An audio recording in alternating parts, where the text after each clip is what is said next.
Today, we embark on a captivating exploration of one of the most significant archaeological digs of our time. Are you ready to face the truth?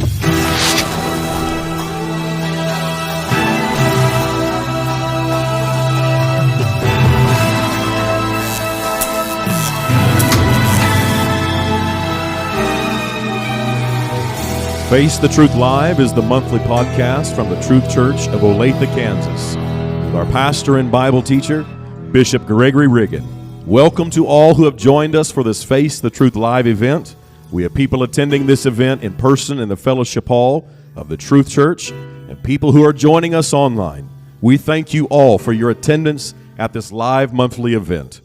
Our podcast adventure takes us to ancient Shiloh, where a team of dedicated researchers and archaeologists work to unearth a treasure trove of artifacts. A very special team of researchers was dispatched from the Truth Church to be a part of this historical effort. This excavation was provided a unique opportunity, a glimpse into the lives of people who once walked these hallowed grounds. Shiloh, a name steeped in biblical history, resonates with tales of ancient civilizations and sacred significance. Nestled in the heart of present-day Israel, this ancient city served as a religious and cultural hub for hundreds of years. As we step into this realm frozen in time, researchers have encountered remnants of the ancient tabernacle, inscribed pottery, and sacred objects that hold stories yet untold. Join us as we explore the trip with Bishop and Sister Riggin and Brother and Sister Hilton, as their hands were able to touch artifacts that have been buried beneath the sands of time. So grab your metaphorical trowel, throw some dirt on your clothes, and join us on this thrilling expedition as we dive deep into their adventures at ancient Shiloh. And Bishop, it is an honor to sit amongst a group of doctors. Yeah. You all came back with degrees, a doctorate in archaeology. And I am not a doctor, as you can tell. You sounded like one in that intro. That was great. Oh, no. It's a pleasure to be able to join everyone here, and glad to have Sister Riggin and Sister Hilton to join us. And so, Bishop, we would like to hear about your trip. Part one led up to this. So this is after the trip, and we'd like to hear all about it. All right. Well, the first thing is you need to hear about my doctoral degree, because we were awarded a Doctor of Archaeology. Brother and Sister Hilton, my wife and I, we have the certificates. I wish I would have thought to bring those with us. We could put them up for everyone to see tonight. I do have a picture of it, and so I will read to you what the degree says. This one is Sister Andriana's. It says, "To all who may read these letters, greetings. In consideration of the outstanding diligence and exceptional perseverance exhibited at the excavation of Shiloh during the 2023 season, the officers of the Associates for Biblical Research do hereby confer on Andriana Hilton the supposititious degree of Doctor of Archaeology, with all of the honors, rights, privileges, and marks of distinction which everywhere pertain thereto." Now, this supposititious degree, when I looked at this, they told us you need to understand what supposititious means, which I'd never heard the word before. And rather than me just tell you, let me tell you what dictionary.com says. Supposititious means fraudulently substituted or pretended, spurious or not genuine. So we were given not genuine degrees of archaeology. Okay. We're back on the same page then. So we're not doctors at all. Although we could probably put it on our wall and that's right. Folks would never read the fine print, perhaps. I don't know. Already have. Yeah. Unfortunately, we've just made it public, so. But I could maybe use it to impress others when they come through. That's right. You're speaking to a doctor of archaeology now. No, it was, to me, it was a thrill to be able to be a part of this.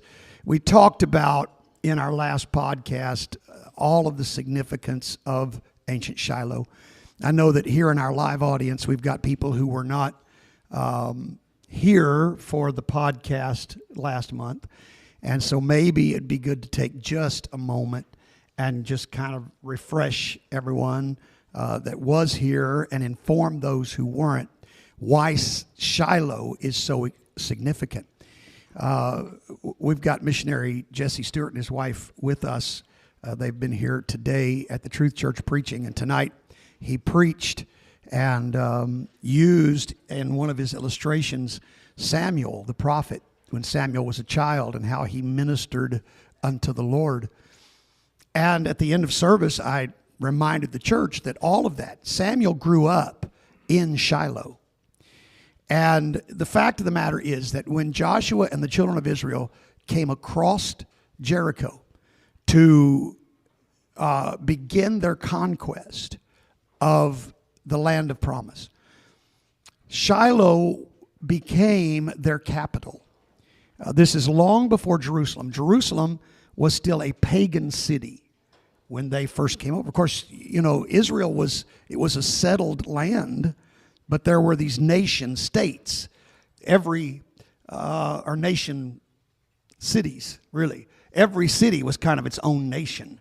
It had its own king, it had its own ruler, it had its own government within each city. And so what Joshua and the children of Israel did, they didn't go in and build cities. In fact, you remember the promise God gave them was you're going to inhabit houses that you didn't build, and you're going to eat from vineyards that you didn't plant. And that's what they did. They went in and overthrew cities and just moved in and took over. And so they had not conquered Jerusalem. In fact, Jerusalem was not conquered for hundreds of years. Hundreds of years. David, there's a part of the story of David that, you know, most everybody knows the story of David and Goliath. But there's a part of that story that very few people know. But you can go back and read it in your Bible. That when David killed Goliath, now the stone brought Goliath down, but David took Goliath's sword and cut his head off. Then, and people know that, some do, but what they don't know is that David picked up this severed head of the giant and carried it to Jerusalem. He's holding the head of Goliath as he runs to the gate of Jerusalem. Now, David's doing that because he knew Jerusalem was going to be a central part in the plan of God in the years to come. But at that moment, before David becomes king, Jerusalem was not a part even of the Israeli nation. And so their capital, when Joshua took the children of Israel over, they made Shiloh their capital. And Joshua and the children of Israel went on 3 military campaigns to take the land of promise. And each time that they would begin one of these campaigns, all of Israel would meet at Shiloh. So this was their capital. This is where they came together, and they'd launched their military campaigns from here. The other thing that you need to know is, you remember when they're wandering in the wilderness, they're carrying the tabernacle with them as they go. Right? Everybody's still out there? I hadn't already put you to sleep, have I? So they're carrying the tabernacle with them, and they have to erect it, and then they move, and they erect it again. They take it down when they move, and they erect it again. But when they cross over into the land of promise, there's no more carrying the tabernacle around. They take it to Shiloh, which was a city on a hill, and they erected the tabernacle in Shiloh. And the tabernacle remained in Shiloh for over 300 years. So well beyond the life of Joshua. And in fact, talking about Samuel, you remember Hannah went to the house of the Lord to pray for a child? The house of the Lord to which she went was the tabernacle in Shiloh. There wasn't a temple yet. This was the tabernacle in Shiloh that she went to. So she prayed for a child, and God gave her that promised child based on the prayer that was prayed at Shiloh. Now, the interesting thing when you read 1 Samuel chapters 1, 2, and 3, you notice a progression. Because in the beginning, it refers to the temple, the house of God, or the tabernacle, the house of God. But it refers to the curtains of the house. Because the tabernacle was a tent, and they considered those walls and the veil that divided the holy place from the most holy, those were curtains. And so you read about in these first couple of chapters the curtains of the house of God. But then it changes, and you start reading about the doors and the walls. And so at some point in this progression, it ceased to be just a tent. And they evidently put up a permanent foundation and walls, and then put the tent covering over the top. So it still had the old, but it was draped over the new. The Ark of the Covenant was still there within this building. So that's what was going on now. You'll remember the last time that Shiloh is really significant in the Scripture is when Saul and his army goes out to fight the Philistines, and they capture the Ark of God. You remember that story? The Ark is taken, and somebody comes back to tell Eli. Well, where is Eli? Eli's the priest. He is at Shiloh where the tabernacle is.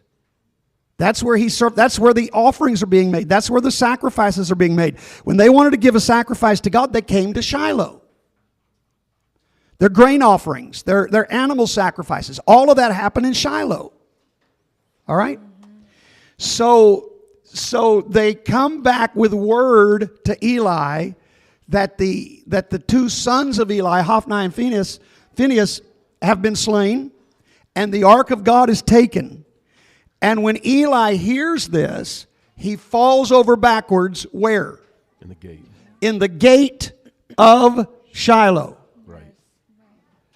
He's sitting in the gate. That was where judges sat. That was where business was transacted, was in the gate of the city.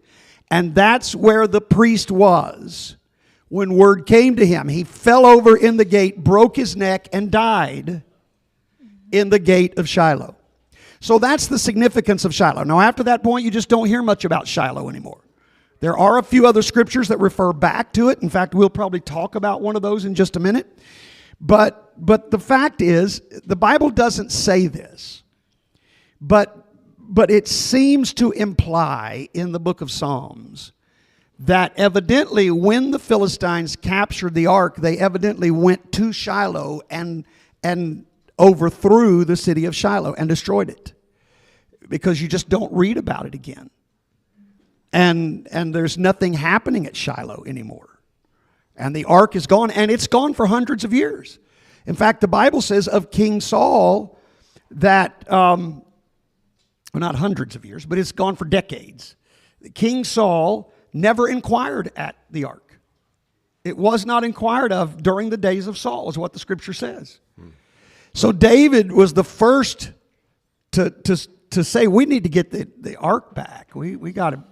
And at that time, he brought it to Jerusalem, and he erected a tabernacle. Amos makes reference to the tabernacle of David. David erected he wasn't able to build a temple for God, but he did erect a tabernacle that housed the Ark of the Covenant. And that was in Jerusalem. So there's this period of time when the ark is taken, you don't hear about the ark, you don't hear about Shiloh, and then the next time you hear about the ark, it's being brought to Jerusalem. And so Shiloh just kind of becomes a thing of the past. Now, hundreds of years later, they go back, they rebuild the city.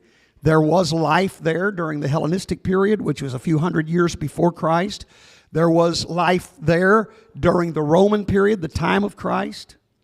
In fact, during the overthrow of Israel, 70 A.D., the Romans again overthrew Shiloh. And so all of that's important for us to talk about the dig, because this dig started in one of you guys help me out. Do you remember when it was, 2017? I think was their first year. When they began was 2017. 2017 that they started this dig. Now, they'd been digging in Shiloh way back. And different teams would come and dig different parts, and they thought they'd find one thing. But most of the time, with a lot of archaeologists, they throw out anything. We've talked about this. They don't want to believe anything the Bible says, so they won't even consider biblical records.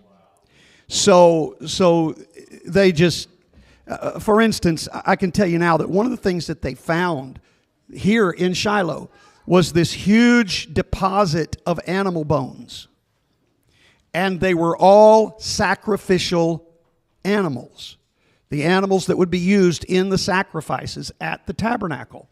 So, in other words, no pigs, no unclean animals are found there. They're all animals that were acceptable during the sacrifices and offerings. And they found these, they call them a favisa, and it's a bone deposit where they throw the bones out after the sacrifice is done. Another interesting thing about all these bones is it was 2-to-1 the right side. And the reason that's significant is because the right side, the Bible says, was the priest's portion. So a part of the animal was consumed in the fire, but the right side was retained by the priests. And so 2-to-1, the bones in this favisa are from the right side. And in spite of that, these secular archaeologists come in and say, oh, well, this represents the ancient Canaanites and their worship. Well, no, the Canaanites would have offered pigs and everything else. But these guys just don't want to believe the Bible. But anyhow, so there have been other digs. But the thing that's significant about this effort now is the people that are doing this particular excavation. It is the Associates for Biblical Research. And they, as their name implies, they openly admit, we believe the Bible. And so that makes a big difference in what they do and what they're finding and the significance of what they find. And we'll talk about in a few minutes, we'll go through a list of what all was found just this season. I think we talked in last month's podcast about some of the things that have been found up until now. The ceramic pomegranates that were worn at the bottom of the priest's garment. Some of the things that they discovered there. But we'll talk about what was found this time later in tonight's podcast, just during this season. Now, again, for you to understand us and our participation in the dig, we were there for the first week of this season. And I've never been a part of an archaeological dig. I didn't know. Of course, that was really the only week that I could make work with the schedule, it seemed like. And so we had to go that week. The dig went on for 4 weeks after we left. It's a 5-week dig. And so it continued on for 4 weeks after we left. In fact, they just concluded this season. Now they'll spend the rest of the year until next year's dig going through all of their finds, cataloging it, writing about it, studying it, doing carbon-14 dating if it's something that can be dated that way, comparing pottery pieces and just, reading everything that was found and determining.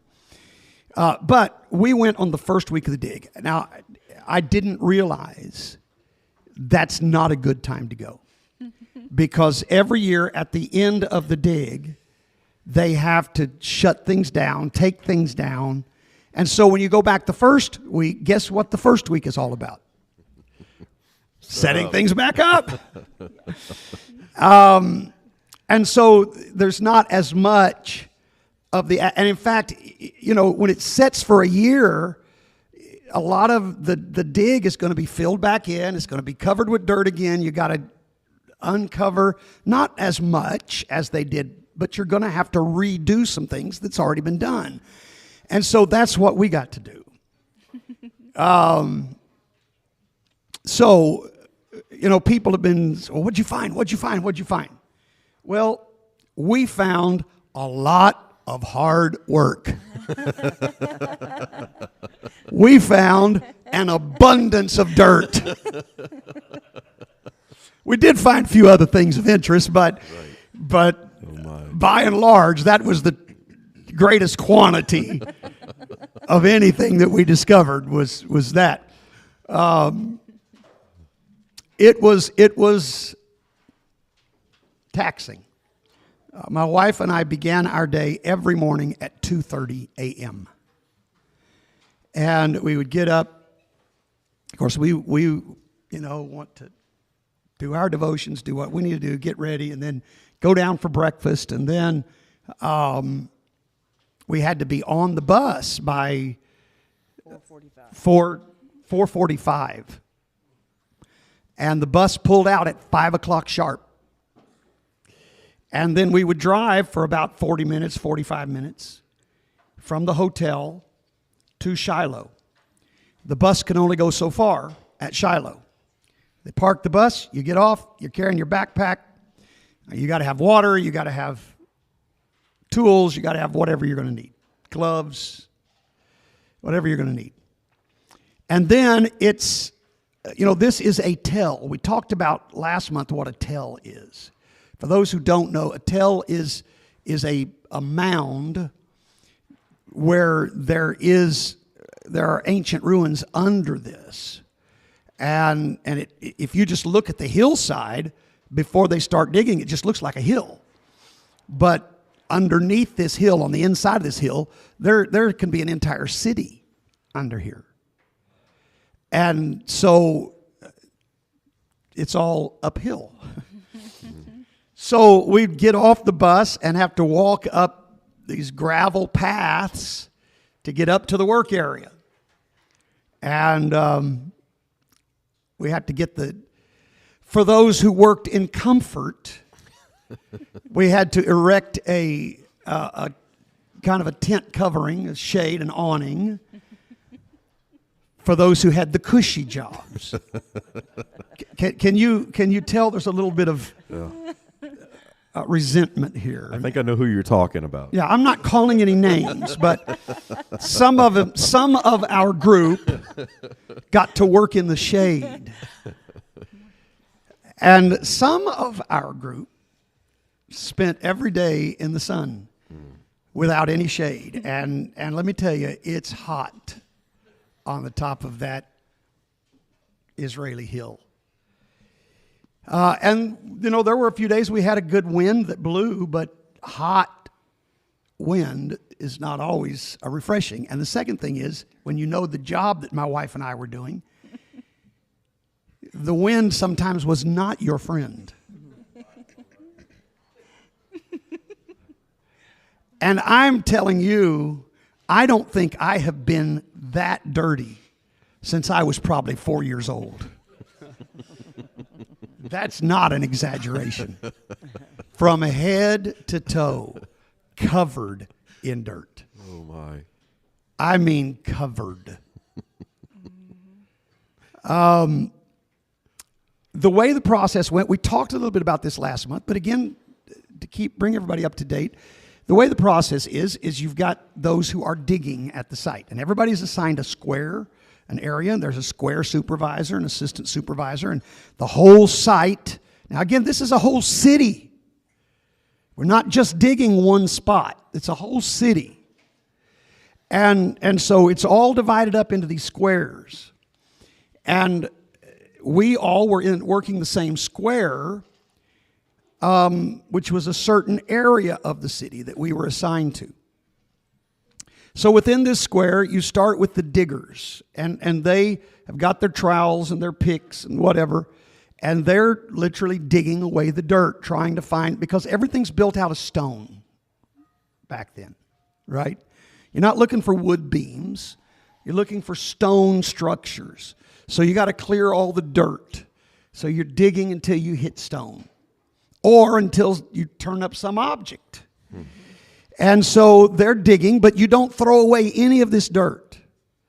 All of the dirt that you dig, you've got these rubber buckets. They call goofas.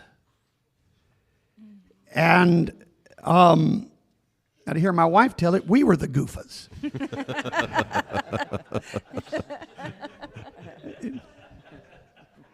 I'm sure she'll tell you her favorite line in a little while. But these goofas, those who were digging under the shade, mind you, would fill the goofa with dirt. And then those goofas were carried down to us, where we are standing in the sun with these sifters. And they are these long trays with screen across the bottom. And they would dump this dirt out of the goofa into the sifting tray. And then we'd have to take that tray and shake it for all we're worth. I mean, you got to shake it well. You got to break up any clumps of dirt, see if there's anything in those clumps. Some of it's going to just fall through the screen. But the pieces that remain, then you've got to look through those pieces and decide, is this a rock? Is this a bone? Is this pottery? Is this a coin? Is this a bulla? Is this a scarab?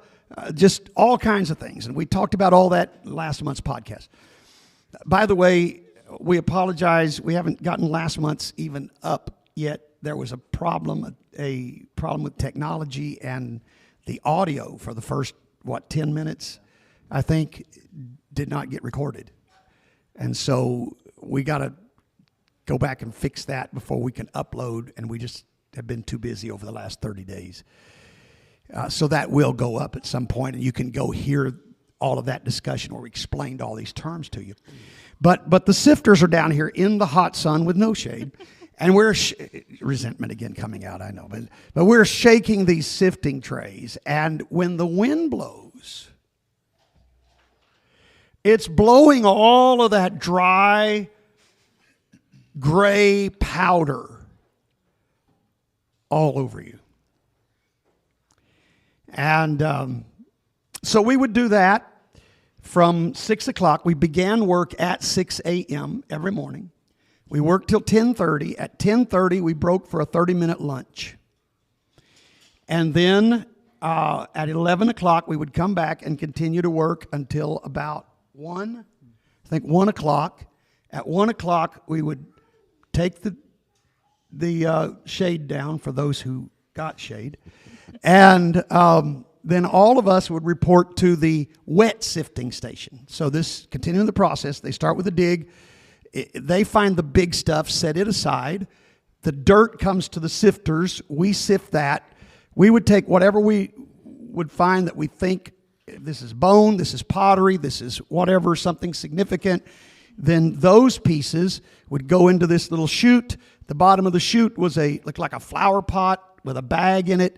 And the pieces would go down to the end of the chute, and they'd bag that. They'd put a number on it, what square it came from, the location within that square, all the information so they would know exactly where these pieces were found. And then those bags were taken down to the wet sifting. At wet sifting, they would wash all of this stuff, and then they would go through it again and see if we overlooked anything, and then throw away what they felt like was not significant and keep the rest and mark it all.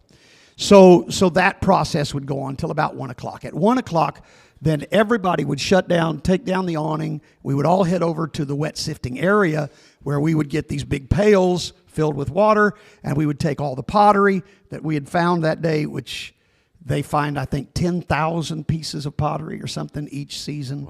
Wow. And we would take those pieces of pottery, and we'd have these little scrub brushes, and we'd have to get that pottery down that water and scrub them clean so that they could see if there was any kind of writing on them, see if there was any painting there, any coloring on the pottery, and determine the value of whether this is a good piece of pottery or not. So that was kind of the process. And so back to our situation, they put us at the gate of the city. So that's neat. To me, that's neat, because that's a part of Shiloh that's specifically mentioned in the Bible. That's where Eli died. So to me, it's wonderful. And that's what was being dug in our area. They were trying to uncover the gate to Shiloh, the very place where Eli died. That was the goal for this season for our square. Get that gate opened up so we can see it. We can walk through it. We can be there. And so that's what we were digging there. So that's neat. But the problem is this. Business was transacted at the gate, but life was not. So you're not going to find a lot of things in the gate. There's just not a lot. You know, in other places they're finding cooking utensils. They're finding coins. They're finding just all kinds of things all over the dig site. What are we finding? The remnants of a gate. And by that, we only mean the gateway. You understand there wasn't really a gate. There's a gateway. And so all we're doing is uncovering rock. And they're finding all this neat stuff, and we're down here, you know. So I'm just giving you a spoiler alert right now. People want, well, what neat things did you find? We found a gate. Oh my. So, having said all that, to much protest, I instructed our ladies, I wanted them to be a part of this podcast. I wanted them to give their experience. I wanted them to talk about what it was like. Now, for the Hiltons, they'd never been to Israel. Maybe we should talk about that too, so we can get a little bit of positive in there. The last day, what was supposed to be our last day of the dig, which was Friday of that week, they informed us that the park was shut down, which we're digging in a national park. And it was shut down because of a Jewish holiday. Well, we found out the Jewish holiday was Shavuot, Pentecost. So we were in Israel on Pentecost. And we weren't digging that day. We had the day off. So we took a tour on the last day. It turned out to be a different tour than we expected. Now remember, we're every day we're digging. I'm really not complaining. I loved it. I would do it again. I really would. But it was rough and it was exhausting because we'd watch that pottery, then we'd get back on the bus, we'd go home, we'd be absolutely wasted, having already been up since 2:30 in the morning. We would have to shower, clean up, and then we would take a real quick nap, get up, and go eat supper. After supper, they'd have a meeting. After the meeting, we'd go to bed and be back up at 2:30 the next morning. So you know, I'm thinking, man, we're going to have this last day. We want to do something neat, something relaxing. So I don't know how many of you have traveled, but in a lot of cities, even overseas, they've got these, the red bus, they call it the hop on, hop off, where you buy one ticket and they just take you to all these sites. And they have buses running through every few minutes, and you just, you know, you buy one ticket and you can just get off and see the site, and you get back on the bus and they take you around to the next spot and you get off. It's a neat experience. We did it in Joburg, and we were with the Stewarts the last time we were there. So I thought, well, I wonder if they've got a red bus hop on, hop off experience in Jerusalem. So I Google it and it comes up red bus. And I said, yay. So I told them, said, hey, tomorrow we got the day off. Let's go. Let's take this bus tour. Let's go see. That way you guys will at least have seen Jerusalem. And so we buy our tickets. We go down. They tell us where to meet. We get there. It's this guy. And he says, all right, we're about. Now, the website says it's a 4-hour tour of Jerusalem. So we get there and the guy says, all right, let's begin our walk. It was not a bus tour. It was a 4-hour walk in the hot Israeli sun. 3 hours in, which we did on the day of Pentecost, we got to go to the upper room. So that was a neat experience. On the day of Pentecost, we got to go see the southern steps, which is most likely the place where Peter preached to the crowd. You know, 3,000 people couldn't fit in the upper room. This is something people get wrong in their minds. They think all 3,000 were in the upper room. That's impossible. There would have been no upper room big enough to accommodate 3,000. But but it was close to the temple. The Jews always went to the temple on a feast day. This was a feast day. Peter most likely left the upper room, went to the temple where the Jews were celebrating. He went up the southern steps. There was a place there called the Steps of Teaching. There was a platform built of stone that was there in the Steps of Teaching. The rabbi would stand there on the feast day and teach the people. It's only natural that Peter would have ascended those steps, gone to that platform, and preached to the people right there. And right there in the vicinity are all these mikvahs, which are ritual baths that the people used to cleanse themselves before they went in the temple. Where do you think Peter and the disciples would have baptized 3,000 people? Right. It would have been in those mikvahs right there around the temple. So we got to see all of that on the day of Pentecost. So, but then when we had to walk, we left the tour. I told them, said, we're done. I'm through. 3 hours, we're done. I'm wasted.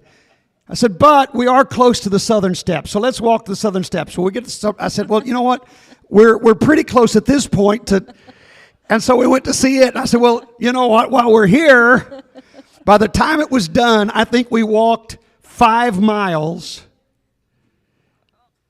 In how many hours did we? It was longer than the 4-hour tour. I think we spent 6 hours walking. It was 5 miles just around Jerusalem. And we went the entire perimeter of the old city of Jerusalem. Yeah, just around Jerusalem. So that was the final portion of our walk. We were going through. We'd already in been and walking around. for 3 hours before. Yeah, to clarify. We'd already been walking 3 hours before we did this 5-mile hike around the city. So I don't even know how far it was through the city. But we got to see a lot of sites that, by the way, if you are not signed up for our trip to Israel next year, only 20 spots left on our bus. If you want to go, you need to get registered. We're going to see all these sites that I'm talking about. You're going to get to see all of these, including Shiloh, on the trip next year. And I'm going to enjoy going and seeing it as a tourist rather than digging and sifting and all of that and washing pottery. But anyhow, we did get that done. And then do I need to take the time to tell about my mishap on the way home? We talked about last time traveling with me, and I was so wasted. I was so wasted that last night we'd walked and we had the meeting where they conferred on us our supposititious degrees. That ceremony was that Friday night. And so we were flying out the next day. Our flight was not until like 11 o'clock. So I said, well, that's great. You know, we can rest in a little bit. So we talked to them at the front desk and said, what time do we need to leave? They said, well, you need 3 hours to get through security at the Tel Aviv airport. And you probably ought to allow 2 hours to get through traffic to get there. And so you probably want to leave 5 hours before your flight. So we want to leave at 5 a.m. They just wanted to clean your room early. That's all that was. So the taxi driver picked us up at 5 a.m. We drove to Tel Aviv in 40 minutes. Did you get that? They told us it would take 2 hours. It took 40 minutes. The airport ticket counter was not even open. We were there before 6 a.m. The ticket counter wasn't even open. McDonald's was barely open. McDonald's was barely open. I stepped out of the taxi to give the driver a tip, reached around to my hip pocket, and my wallet was not there. And I said, oh, no. I left my wallet. I had the taxi driver call the hotel, said, have them ask in the room if my wallet's in the room. They looked, they said, no, there's nothing in your room. We opened every one of our suitcases, dug through the suitcases, no wallet. I said, there's only one other place it could be. I left it. We'd stopped at a restaurant on our way home, and I knew I had it at that restaurant. I left my wallet. It was a burger joint. A burger joint, in case you don't know, is not open at 6 a.m. So I couldn't even call them. The good news is somebody from the dig, I called one of the supervisors at the dig site, said, look, I left my wallet. I think I left it at this burger joint. They won't open till later today. Do you think somebody from the dig could go over? And they did, and they found it. The guy had it, and it ended up getting to me about a week and a half later, and didn't look like anything was missing. Nothing had been tampered. I did have to shut down some credit cards and Didn't have my driver's license. Some of you noticed my wife was chauffeuring me for about a week. Didn't have my driver's license. But I got it back and everything was fine. But anyhow, that's just part of my ongoing saga of travel dilemmas. I don't know if this is in your plan, but you should tell about Nancy. Nancy, we met some really, really neat people on the dig. And I don't know, some of them may be listening to the podcast tonight. I did mention it, so some of them may be listening tonight. But we met one of the ladies that was working in our square. And I don't even know how many people were a part of this dig. It was, I think, 200, they said. Something like that. Is that right? It was a bunch. I don't know. It was the biggest crowd they'd ever had. In fact, they had to divide the classes, the night meetings up based on your last name because they didn't have room for everybody. But this one particular lady, I probably shouldn't have even called her name because we don't have her permission to do so. But anyhow, she was such a worker. We were so impressed. That lady had such a work ethic from up northeast part of the U.S., and she carried those heavy goofas, 2 and 3 sometimes at a time, down this hill from the dig site to the sifting site. And I mean, that lady worked like crazy. And of course, we got to know her and get to visit with her and spend some time with her. And after I got home, these books you see on the table, we got an order placed by that lady. She wanted a copy of my books. And so she actually ordered the books. Is that what you wanted me to tell? Yes. That part I thought was very interesting, that she's got my books in hand. Wrote her a nice personal note in each book. And so we thought that was very exciting and positive thing that took place. Absolutely. Yep, Bishop, I did one thing that you were referencing about how harsh the environment was, how difficult, the terrain, but there was something that happened prior to your arrival that shows how difficult was someone who had lost their life. Oh, yes. The organization that is in charge of the archaeological dig, the week before, it's a 5-week season, I explained. But the week before they start the dig and the week after they start the dig, they do a tour. For those who want to come a week early or stay a week late, they do a tour of Israel. And so you can pay extra and be a part of that tour of Israel with them. And so they were conducting this tour the week before we got there, which we were there for the first week of the dig. So those who were on this tour all were supposed to be a part of the dig. But we found out that while they were on this dig, they were viewing En-Gedi, which is one of the most beautiful, honestly, one of the most beautiful places on earth, in the middle of the Israeli desert.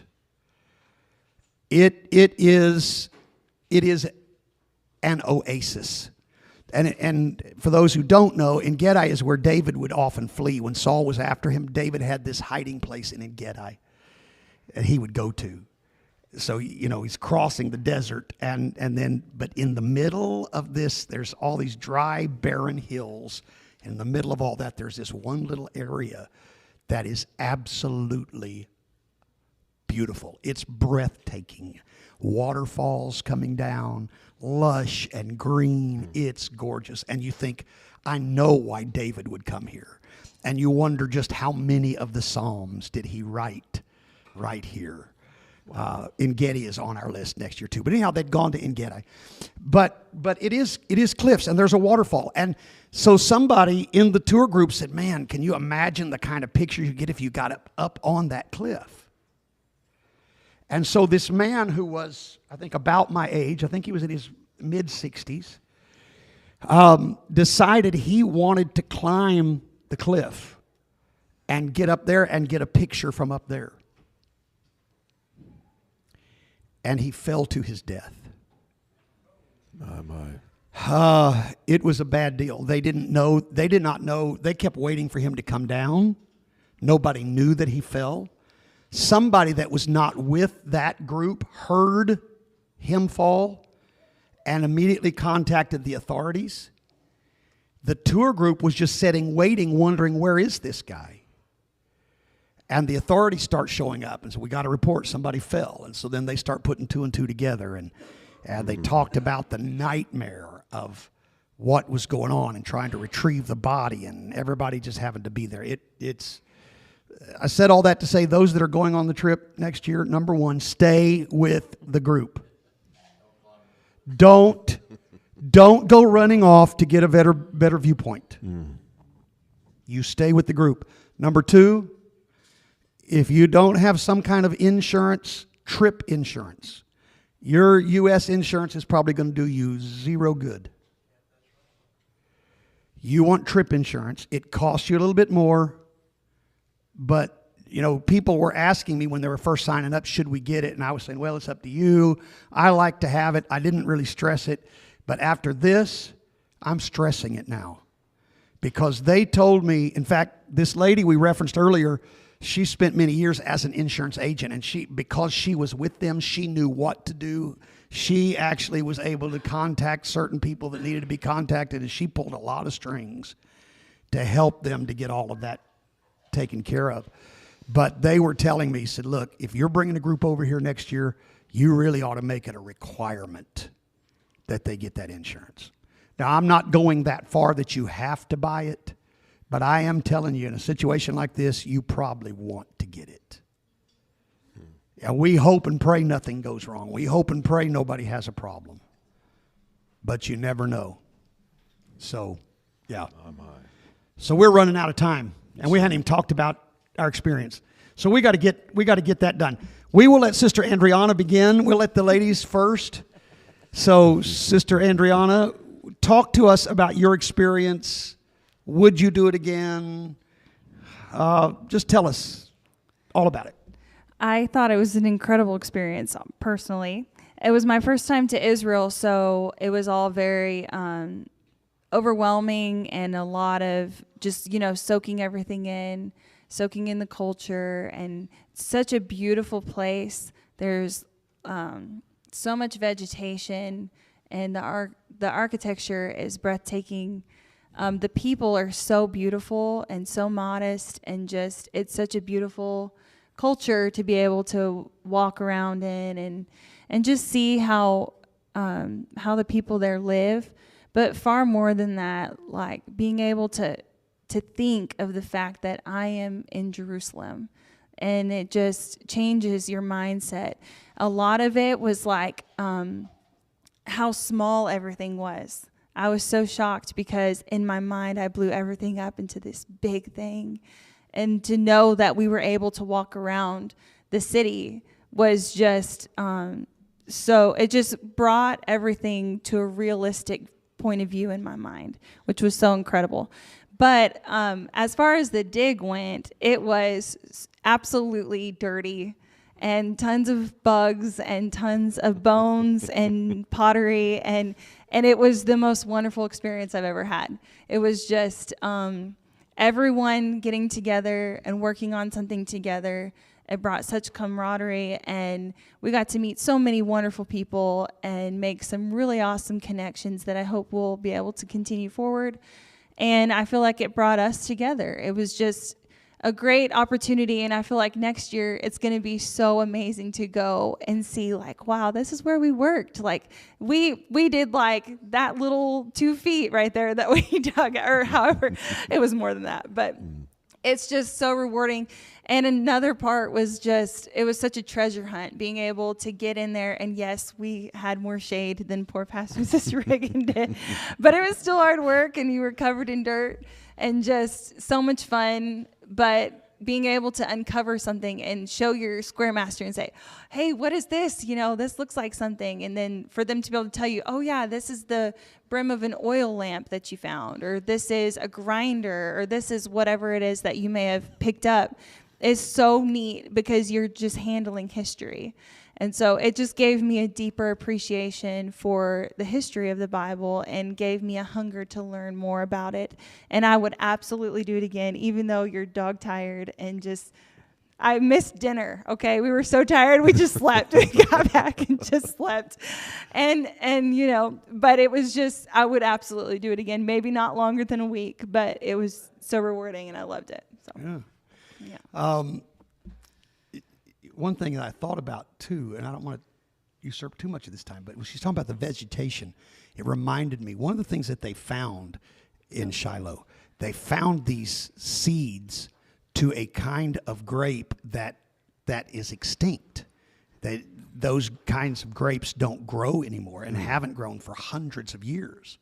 And standing at Shiloh, you can look out across the valley, and there is an entire vineyard where they have planted those seeds, and they are growing grapes from these ancient seeds that were hundreds of years old, thousands of years old.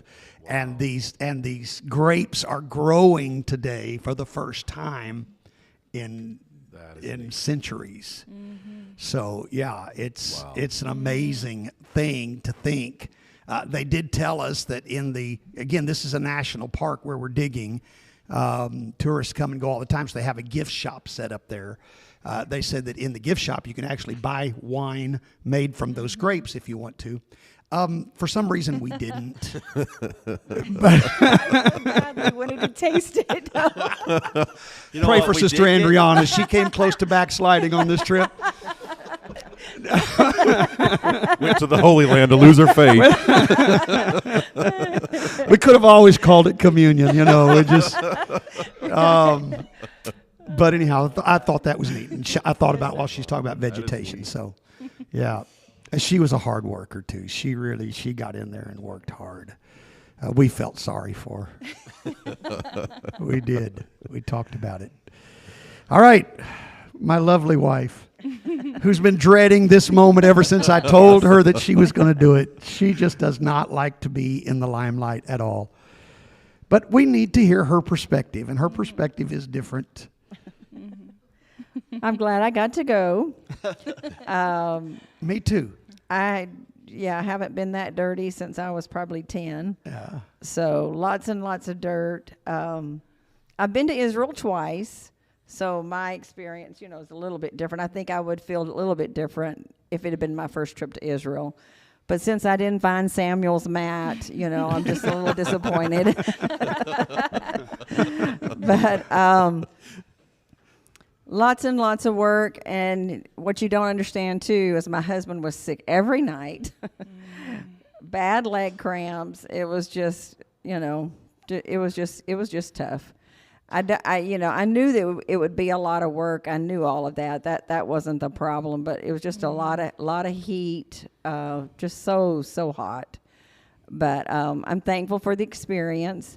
But you know, we paid good money to go and be a human excavator. So I would just, you know, if you want to go on a missions trip, I would recommend that you just go to Africa. Raise your money, go to Africa. It's much more rewarding going there and seeing people receive the Holy Ghost. No. Anyway, somebody said you either love it or you hate it. I don't think I hate it. I don't necessarily... Probably don't want to go back. You just want to stand You want at to the go back top. to Israel. I want to go back to Israel. I've done the dig. I've done that. I mark it off my list, and yeah, I'm good. You might get a twitch when we're there at Shiloh, looking out over where you worked. I did find a piece of Roman glass when I got to do the wet sifting. So, but it was a lot of response. I felt like in some ways we were not trained well enough. I just felt like it was a lot of responsibility to be going through things, and some just wanted to throw everything away. Well, I know you can't save everything, but just the thought of me tossing something that might be significant was a little stressful to me. Yeah. So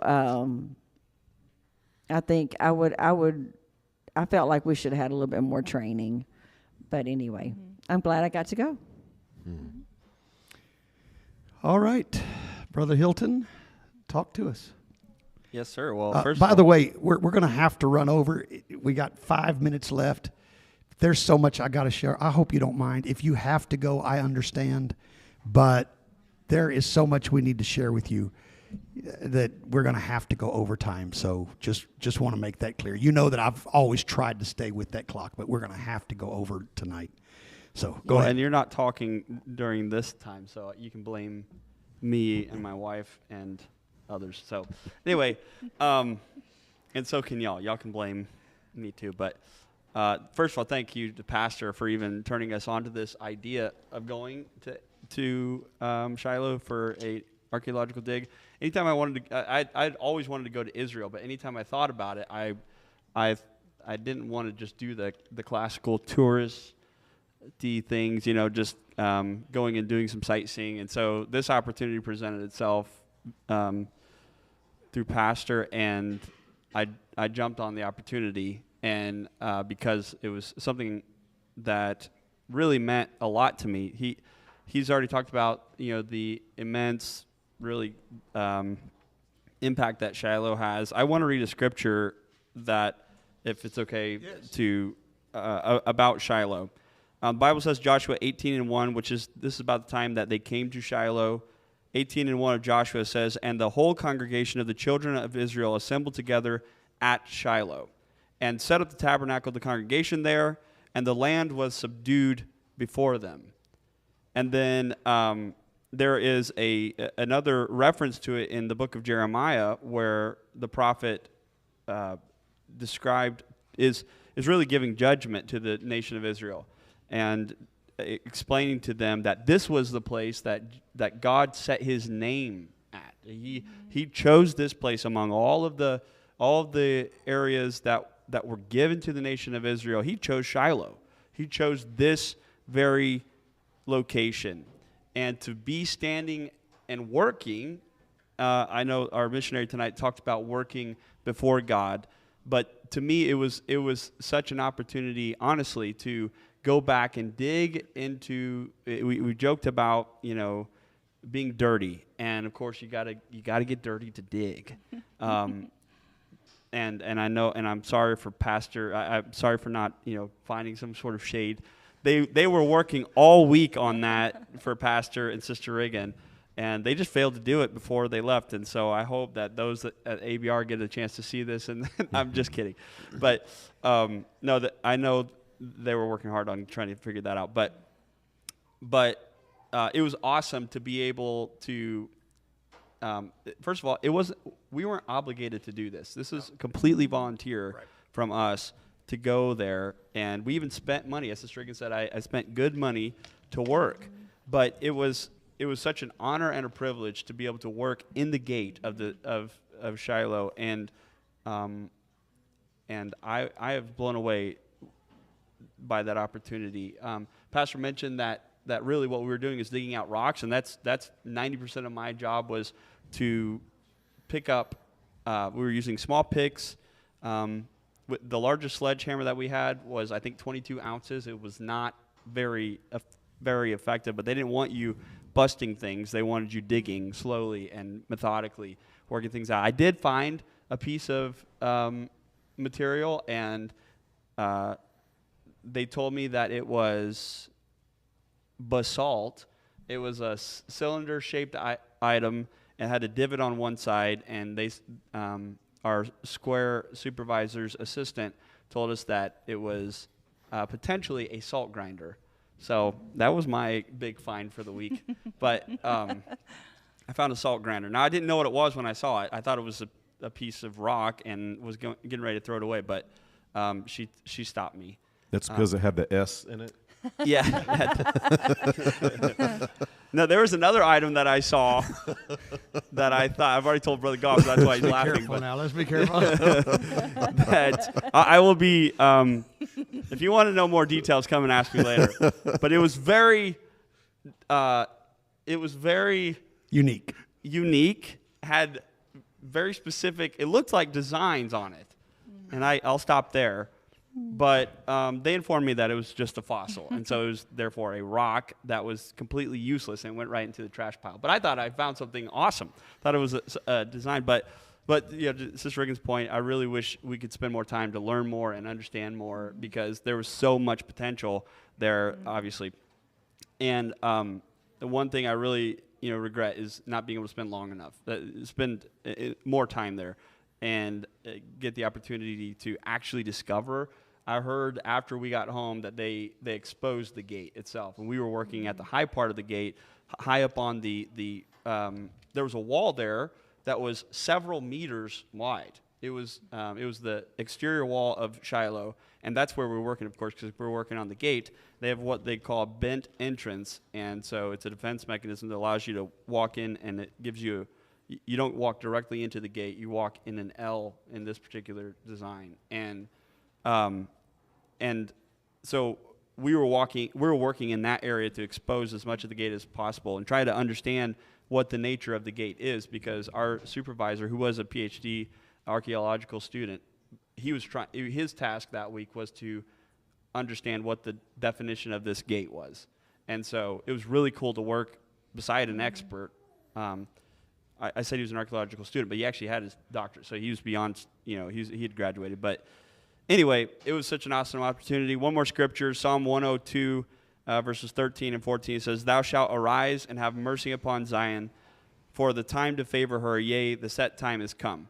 For thy servants take pleasure in her stones, and favor the dust thereof." And I really felt that way when we were there working, even though it was just like rock. I've done flat work. I've ripped out lots of driveways. I've messed with a lot of dirt and rock. But this wasn't just any kind of dirt. It was a special opportunity. So I want to say thank you to Pastor and Sister Reagan for allowing us to go. Yeah, the scripture that he referred to in Jeremiah, I wanted to pull that up for you because it is an interest. Now, I love that one that he just read too, about those that love her dirt. Yep. And cherish her stones. Take pleasure in her stones. Take pleasure in her stones and favor the dust thereof. I mean, that's what we're dealing with in Shiloh, was her dust and stones. Right. But the scripture that he referred to in Jeremiah, I don't think he read the scripture, but Jeremiah 7:12, "But go ye now unto my place which was in Shiloh, right, where I set my name at the first, and see what I did to it for the wickedness of my people Israel." And this was a warning that God was giving to Jerusalem, which was their current capital. And God's basically saying to the Jews, if you don't think I can overthrow your capital and everything you're proud of and your temple, just take a walk over to Shiloh and look at what remains of it. That was the first place that I chose to put my name, before Jerusalem. And so, of course, they use this verse, not that part of the negative prophetic utterance, but go to Shiloh and see what I did. That part of it they like to use because it is an interesting thing to do. As for me and what I found, I did find one piece that was of interest. It was a piece of alabaster. It was from some kind of alabaster jar. And it was a beautiful little piece of alabaster, and that's kind of an unusual thing to find, and maybe the only one that they found during that time, as far as I know. We've got a short little video where Dr. Scott Stripling, who heads the work, he gives a wrap up of here's what was found during this season. Now, he doesn't name everything. But I thought it'd be good. It's just a couple of minutes long.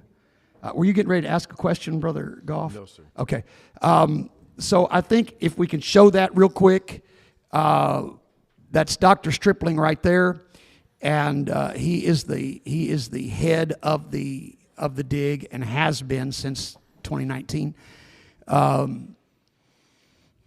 He's going to talk to you about what was found, a lot of the things that were found just this season alone.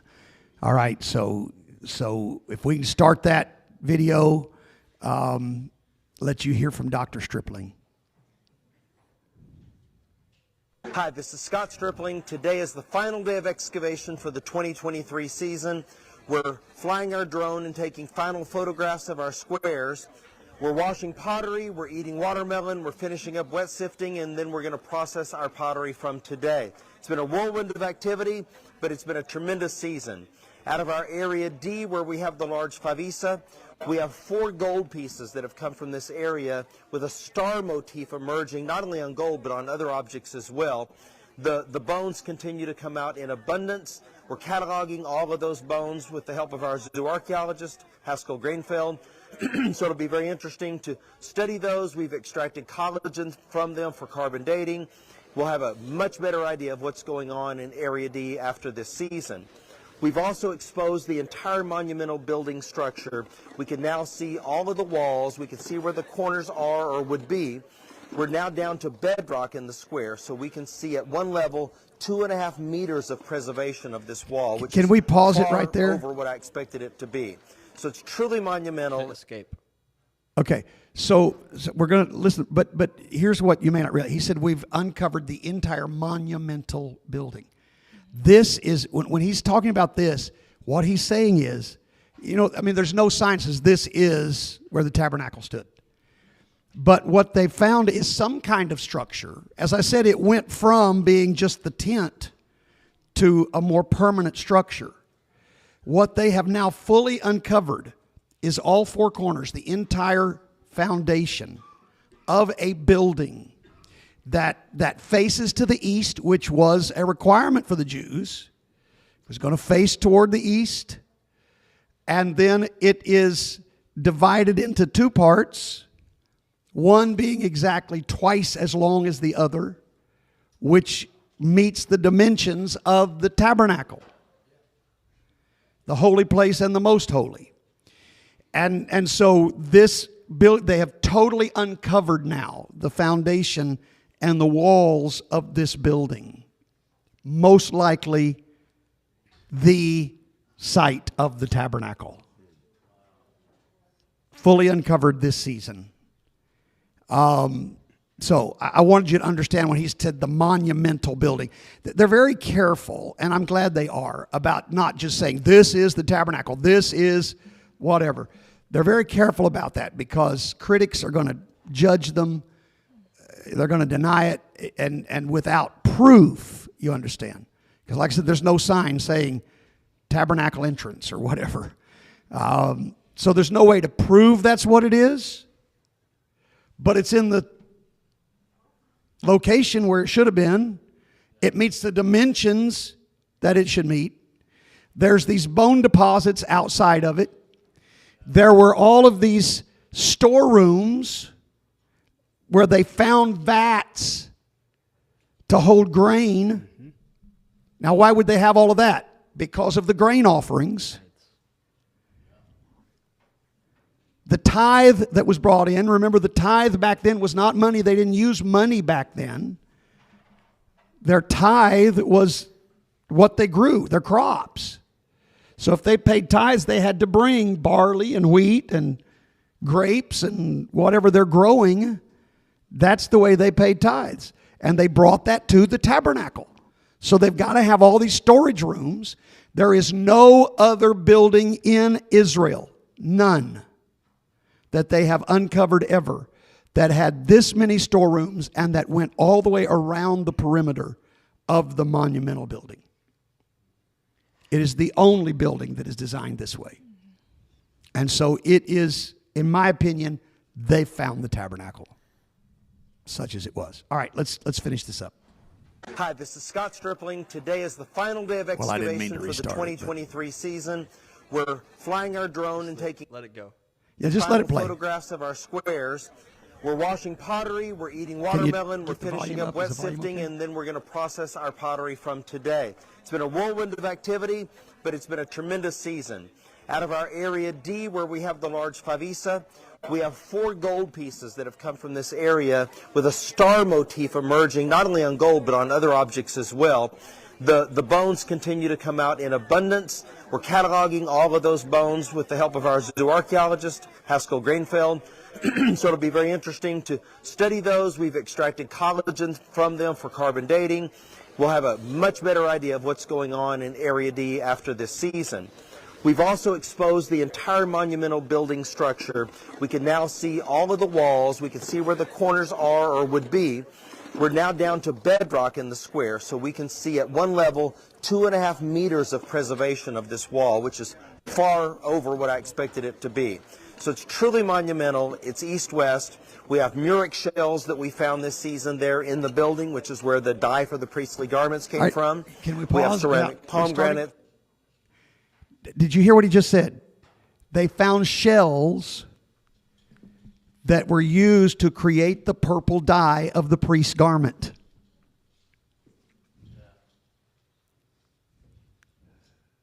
That's significant to me.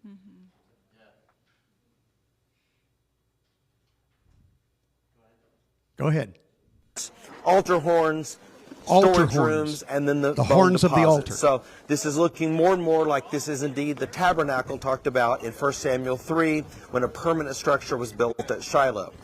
Lastly, we've uncovered the gate of the city over the last few seasons, and now we can see the entire complex come to light with an outer gate and an inner gate that's fully excavated.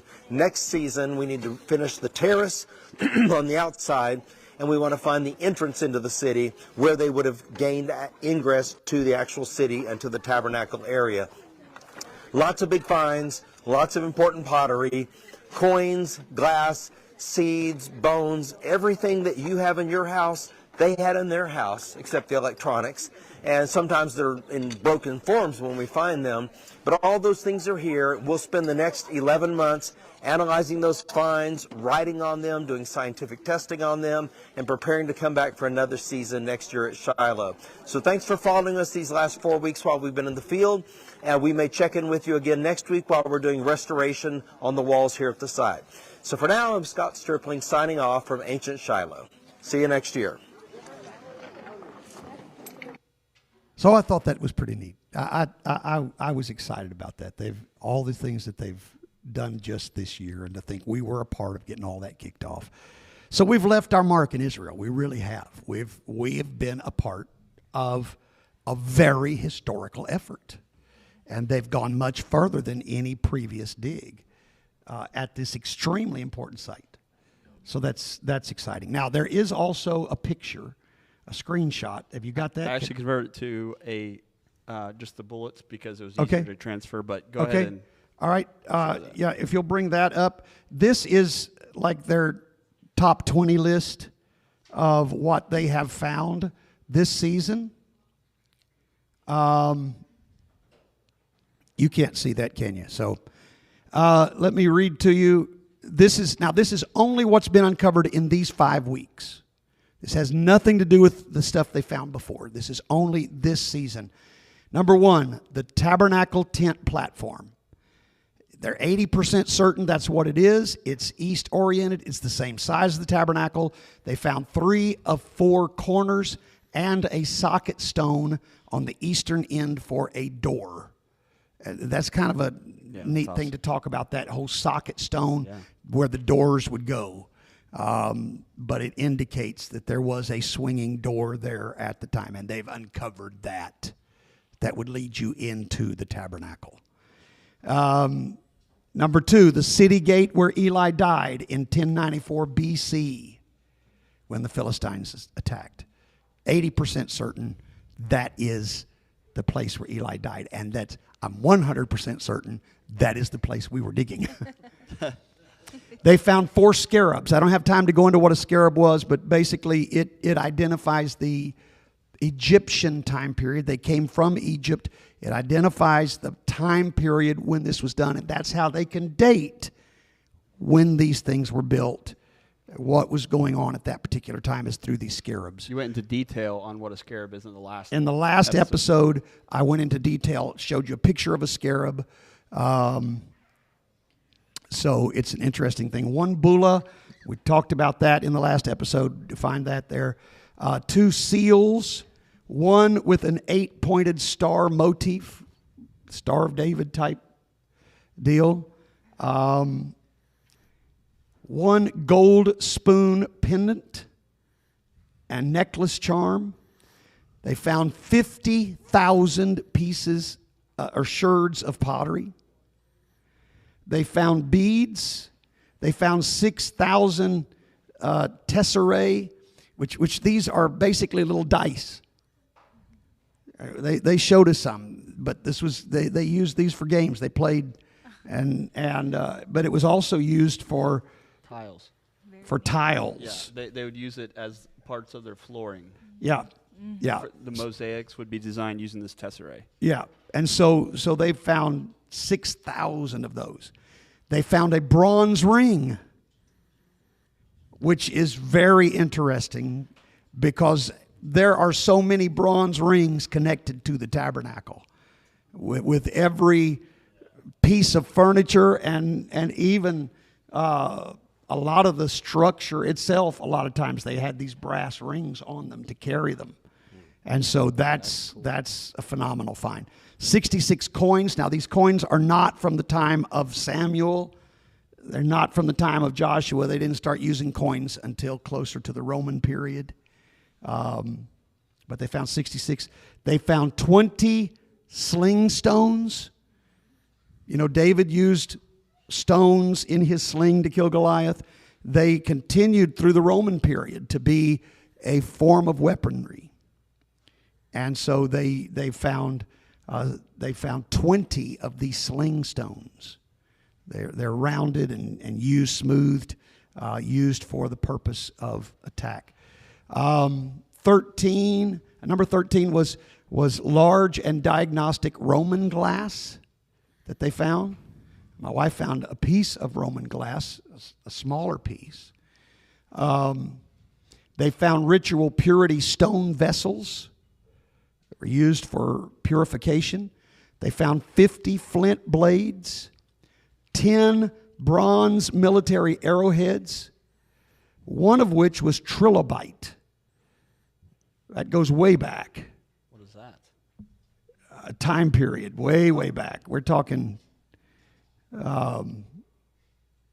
fossilized. I thought it was a measure of storage on a computer. Like a megabyte? Yeah. Kilobyte? They found 18 grinders and pounders, one of which Brother Hilton found. They found 2 writing styluses. They found 3 tigulae, which were used to pin clothes. And then they found 5,000 bones for analysis. And a wallet from some guy in Kansas.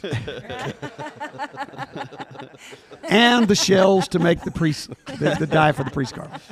They did not find my wallet at the dig. He planted it there so he could go back. They found my wallet at a let me burger in. joint. So that's it. And we've gone almost 20 minutes over. But that gives you a highlight of what was found. I hope you found it interesting. I hope that it was, you learned something about biblical time period, and maybe encourage some of you as well about our trip next year. You're going to get to go visit Shiloh. You're going to get to walk the grounds and see more than what we've even seen at this point, because they've uncovered so much in those next few weeks. So it will be very interesting, especially I hope that they'll let us go around and go, get in our square and get some pictures made in our square at the gate. That'll be neat. So that's all I've got for tonight. We've kept you almost 20 minutes over. It's not as bad as I thought it was going to be, but anyhow, any final comments from any of you? All right. Well, thank you, Bishop. Thank you to everyone who has joined us for today's Face the Truth Live event. We want you to know that we are here to help you in any way we can. If there is anything we can do, please don't hesitate to contact us. Send us your prayer request at prayer@olathetruth.com. That's prayer@olathetruth.com. If you live in the Kansas City metropolitan area and do not have a home church, we invite you to join us for our services this week: Sunday morning at 10 a.m., Sunday evening at 6 p.m., Tuesday evening at 7:30 p.m. For those that cannot attend, we will provide a live stream on our Facebook page, our YouTube page, and our website, olathetruth.com/live. Until our next Face the Truth Live event, take care and God bless.